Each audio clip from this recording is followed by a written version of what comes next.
Hi guys, welcome back to my channel again. Today Benitha and I'm back on the video for the channel. So guys, nko muri kubibona uyu munsi video y'uyu munsi ngiye kwereka ukuntu bakora akabati cyangwa se a bedside mu bikarto cyangwa se mu tutibe tw'amashanyarazi nko muri kubibona. So kugira ngo nyine ubikore urabona ko nibuze gukenera ibikarto bine bura tibe bugonze sinzi ukuntu babwita hamwe n'amashanyarazi n'udutibe tureture tw'amashanyarazi na metero ko muri kubibona ngiyo ni sinzi ukuntu ahita ni tape. Nko muri kubona rero ubanza nyine ugakora uduholes at the end of the boxes, hanyuma wamara kudukora neza umaze kudushushanya ukagenda ucengezamo udutibe wakase neza wamejarinze neza ku buryo uri buze gukora utuntu tungana nicyo kintu irametero ibimaze. So ugenda ucomekamo neza ku buryo nyine gafatamo bien in case kugira ngo nyine kaze kuba gakomeye. So guys, waracomekaho nyine hose urabona ko ahora ndacekinga numva nimba dukomeye bien. Yeah guys, so urabona ko ngane marangije gacuramye dikuranye nimba kameze neza. So ngakara karahagaze neza fresh, urabona ko nyine nta kikabaye ntago kabuja yo kari stronger than you can think. So guys, dukomeze anganye nemo ndabere ukuntu nakarangije urabona ko ni ibintu byoroshye ni ibintu bisanzwe. So at the end urangiza ukushyamo bwa buntu tuntu tugonze kugira ngo nyine amaguru yawe akomere neza. Ngiye nahisemo gukora in a shape of crossing overs, ako nyine you can choose whatever you want as long as ushaka ko amaguru yawe akomera. So kora crossing overs ufata akaguru kamwe kugazana kandi urabona ko hari hasi usa nk'ukata noneho ku buryo kanyuranamo mu kandi kugira ngo nyine gakomere fresh. So guys, urabona ko noneho umva it's a well shaped ntabwo wamenya kandi nakabati mu bikarto bya 20. So guys, urabona ko ngane nkarangije neza, urabona ko ni ibintu byoroshye umva na n'iminota 2 byantwaye ese umva ni ibintu byoroshye ntabwo wabyumva yo nitukajugunye ibikarto nuko ibikarto umva ni mama yake ubuse urabona ko amenya ko aka bedside ko wagashyiraho mu cyumba cyawe wagashyitekaho ugatakaho utuntu twawe.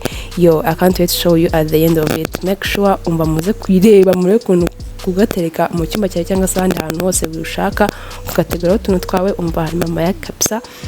Yamana ko ngaho nyine narangije nkahagaritse neza umva ni kabuja yo karakomeye ubuse nta kintu rwose wakanganya ibikarto oye n'amatibe y'amashanyarazi. Nako ni ibintu byoroshye umva aho nyine mo ndabereka angles of it, nako kari cute, looking cute, everything is nice, going well umva ubuse nta wanganya uburyo like a DIY class umva ari ibintu byiza. Urabona ko ngaho nyine nanjye nyine kunyuza mu nzu it's a clip over.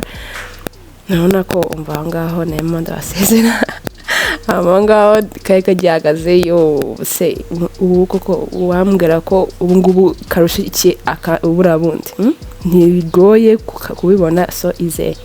So guys, aho ngaho ndi kwinjira mu cyumba naho nahisemo gatereka you can put wherever you want. Ngiye nahisemo nyine ukagira nka bedside nk'agataka nyine tubona ko umva kari fit with my everything, with my room decor, everything there aesthetically umva looks nice. So murabona ko nyine umva aho ngaho I was kind of trying to put there my gift, a photo, you can put it there anything else you want as long as umva nyine kugira ngo for aesthetically looking. I'm gonna put in my photo and that kind of painting I did. Nutayibonye video yayo make sure you go watch it kunayikoze nabyo ni ibintu byoroshye that kind of painting. Rero nahisemo ko my room is white so I thought I could put there agatambaro ka white kugira ngo nyine kase na room color.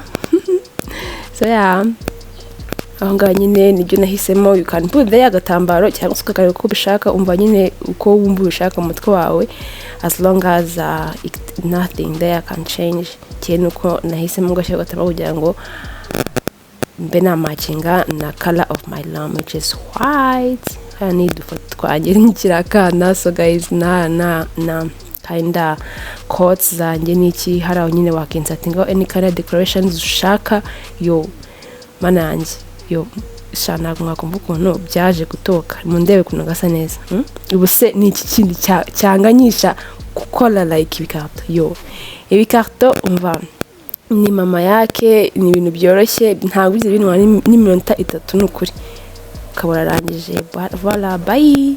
Nimba wayirebye kugeza ngaha, voilà, ebana kudos. Don't forget to subscribe to the channel, like the video kandi muyisharinge, and don't forget to leave your comment mbwire ukuntu ayibonye. Ese wizera ko nyine wakoramo akabati gakomeye? Mumbwire in the comment, kandi n'ubu uzakora kawe nawe uzanye kuri my socials. Voilà, bye.